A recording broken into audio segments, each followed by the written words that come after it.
1995 Brazil کے سب سے famous bank نورواسٹی کے فورنر انویسٹمنٹ ڈائریکٹر نیلسن ساکاگوچی کو نائجیریا سے ایک کال ریسیو ہوتی ہے۔ یہ کال کرنے والا کوئی عام آدمی نہیں بلکہ نائجیریا سینٹرل بینک کا گورنر تھا۔ سینٹرل بینک کسی بھی کنٹری کا سب سے بڑا گورنمنٹ بینک ہوتا ہے جو اس کنٹری میں موجود تمام چھوٹے بینکس کو کنٹرول کرتا ہے۔ خیر، اس کال کے دوران نائجیریا سینٹرل بینک کے گورنر نے نیلسن ساکاگوچی کو بتایا کہ نائجیرین گورنمنٹ اپنے کیپٹل سٹی ابوجا میں ایک ایئرپورٹ بنانا چاہتی ہے جس کے لیے اسے فورن انویسٹمنٹ کی ضرورت ہے۔ کال کے دوران سینٹرل بینک کے گورنر نے نیلسن کو یہ بھی کہا کہ وہ اس $250 ملین کے میگا پروجیکٹ کے لیے مختلف انٹرنیشنل بینک سے کنیکٹ کر رہے ہیں، اور ساتھ ہی نائجیرین سینٹرل بینک کے گورنر نے ساکاگوچی کو اس انویسٹمنٹ کے بدلے میں 30% پروفٹ دینے کی آفر بھی دے دی۔ ساکاگوچی کے لیے یہ ایک اچھی آفر تھی کیونکہ صرف 4 سال پہلے ہی ابوجا کو نائجیریا کا کیپٹل سٹی بنا دیا گیا تھا۔ ساکا نے سوچا کہ اگر اس پروجیکٹ پر انویسٹمنٹ کی جائے تو زیادہ سے زیادہ 4 سال میں اس کے ایکسپینس نکل آئیں گے اور اس کے بعد بینک کو پروفٹ ہی پروفٹ ہوگا، اور ساتھ ہی ساکا کو بھی ایک اچھا خاصا بونس مل جائے گا۔ ابھی ساکا کوئی جواب دیتا اس سے پہلے ہی گورنر نے اسے کہا کہ اگر آپ اس میگا پروجیکٹ میں انویسٹمنٹ کرتے ہیں تو نائجیریا گورنمنٹ کی طرف سے آپ کو $10 ملین کا کمیشن بھی دیا جائے گا۔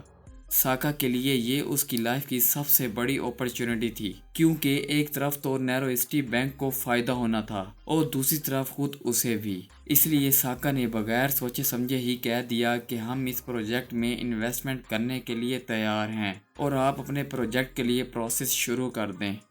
آخر میں ساکاگوچی نے نائجیریا گورنر بینک سے ایک فیس ٹو فیس میٹنگ کی ریکویسٹ کی، جس کے جواب میں گورنر نے بتایا کہ یہ پروجیکٹ ابھی ہم کانفیڈینشیل رکھنا چاہتے ہیں اور اس کی کنسٹرکشن بھی سٹارٹ ہونے میں اسے 2 سال مزید لگ سکتے ہیں، اس لیے بہتر ہے کہ یہ میٹنگ کسی اور کنٹری میں کی جائے۔ میٹنگ کے لیے لندن کو چوز کیا گیا اور اس کے بعد یہ کال ختم ہو گئی۔ ساکاگوچی یہ نہیں جانتا تھا کہ یہ کال کرنے والا نائجیریا کے سینٹرل بینک کا گورنر نہیں بلکہ نائجیریا کی تاریخ کا سب سے بڑا اسکیمر تھا جس کا نام تھا ایمینول نوڈی۔ ایمینول نائجیریا کے پرائیویٹ بینک دی یونین بینک کا ڈائریکٹر تھا اور ایک ریئل اسٹیٹ بزنس مین بھی تھا۔ کچھ میڈیا رپورٹس میں تو ایمینول کو نائجیریا کے فارمر وائس پریزیڈنٹ اتیکو ابوبکر کا قریبی ساتھی بھی بتایا جاتا ہے۔ ایمینول کو پتہ تھا کہ بینکنگ سسٹم کس طرح سے کام کرتا ہے، اپنی پوزیشن کی وجہ سے اس کی سیکریٹ ڈاکومنٹس تک ٹھیک ٹھاک پہنچ تھی، اس لیے اس نے اپنے 4 ساتھیوں کے ساتھ مل کر ایک پلان بنایا۔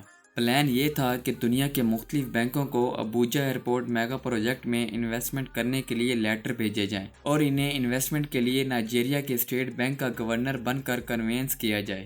ایمینول نے منسٹری آف فائنانس کی فیکس مشین استعمال کر کے کئی انٹرنیشنل بینکس کو آفیشیل دکھنے والے لیٹر بھیجے اور اس لیٹر کا سب سے پہلا جواب دیا برازیل کے نیرواسٹی بینک کے انٹرنیشنل انویسٹمنٹ ڈپارٹمنٹ کے ڈائریکٹر نیلسن ساکاگوچی نے۔ اب ایمینول اور اس کے ساتھیوں کو ہائی پروفائل میٹنگ کے لیے تیاری کرنی تھی۔ انہوں نے کئی فیک ڈاکومنٹس تیار کیے جن میں کانٹریکٹ، ایئرپورٹ میپس اور کنسٹرکشن پلان شامل تھے، اور لندن کے ایک 5 اسٹار ہوٹل میں اسٹے کیا۔ جب ساکاگوچی لندن پہنچا تو اسے ایئرپورٹ سے ہوٹل تک لے آنے کے لیے نہ صرف لیموزین کار بھیجی گئی بلکہ اس کے اسٹے کے لیے اس ہوٹل کا سب سے مہنگا ترین اپارٹمنٹ بھی بک کیا گیا۔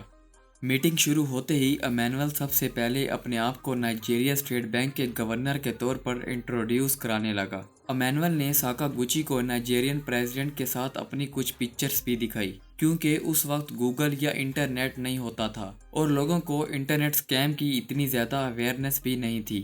اس میٹنگ کے دوران دونوں پارٹیز نے آپس میں بزنس پلان کو ڈسکس کیا اور ان کے درمیان یہ کانٹریکٹ ہوا کہ ساکاگوچی 3 سالوں میں $242 ملین ٹرانسفر کرے گا۔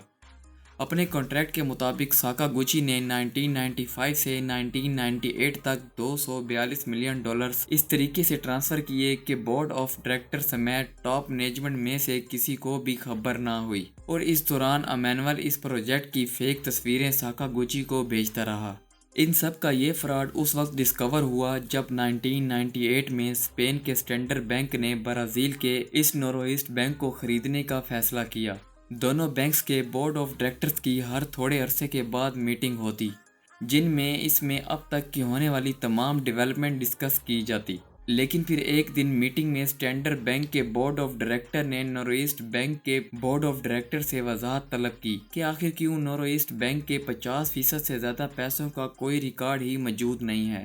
نورو ایسٹ بینک کے بورڈ ممبر کے لیے یہ ایک شاکنگ نیوز تھی۔ انہوں نے ساکاگوچی سے اس کی وضاحت طلب کی کیونکہ برازیل سے باہر کے سارے منی ٹرانسفر کے لیے ساکا ہی رسپانسبل تھا۔ بورڈ آف ڈائریکٹر کے سامنے ساکا نے یہ ایکسیپٹ کیا کہ اس نے $242 ملین نائجیریا کے ابوجا ایئرپورٹ کنسٹرکشن پروجیکٹ میں انویسٹ کیے ہیں۔ اس نے وہ سارے فیک لیٹرز اور ڈاکومنٹس بورڈ آف ڈائریکٹر کو دکھائے جو ایمینول نے اسے بھیجے تھے۔ اس کے بعد بورڈ آف ڈائریکٹر نے ایک انویسٹیگیشن ٹیم بنائی جس نے بعد میں نہ صرف یہ کنفرم کیا کہ یہ سارے ڈاکومنٹس فیک تھے بلکہ ابوجا میں کسی ایسے ایئرپورٹ کا کوئی نام و نشان ہی نہیں تھا۔ ساکاگوچی پر سوئٹزرلینڈ میں منی ٹرانسفر اور بینک فراڈ کے کئی کیس درج کیے گئے اور ساتھ ہی 2 سال کی قید بھی ہوئی۔ جولائی 2003 میں ایمینول کو نائجیریا کے لاگوس سٹی میں ایک بلڈنگ سے اریسٹ کر لیا گیا تھا اور اس کی ساری پراپرٹی بھی ضبط کر لی گئی۔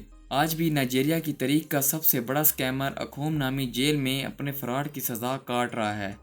امید ہے آپ کو ہماری یہ ویڈیو بے حد پسند آئے گی۔ ویڈیو اچھی لگی ہو تو ویڈیو کو لائک اور دوستوں کے ساتھ شیئر لازمی کر دیں تاکہ ہمارے چینل کی ریچ بڑھ جائے اور ہم آپ کے لیے مزید مزیدار ویڈیوز بناتے رہیں۔ ملتے ہیں اگلی مزیدار ویڈیو میں۔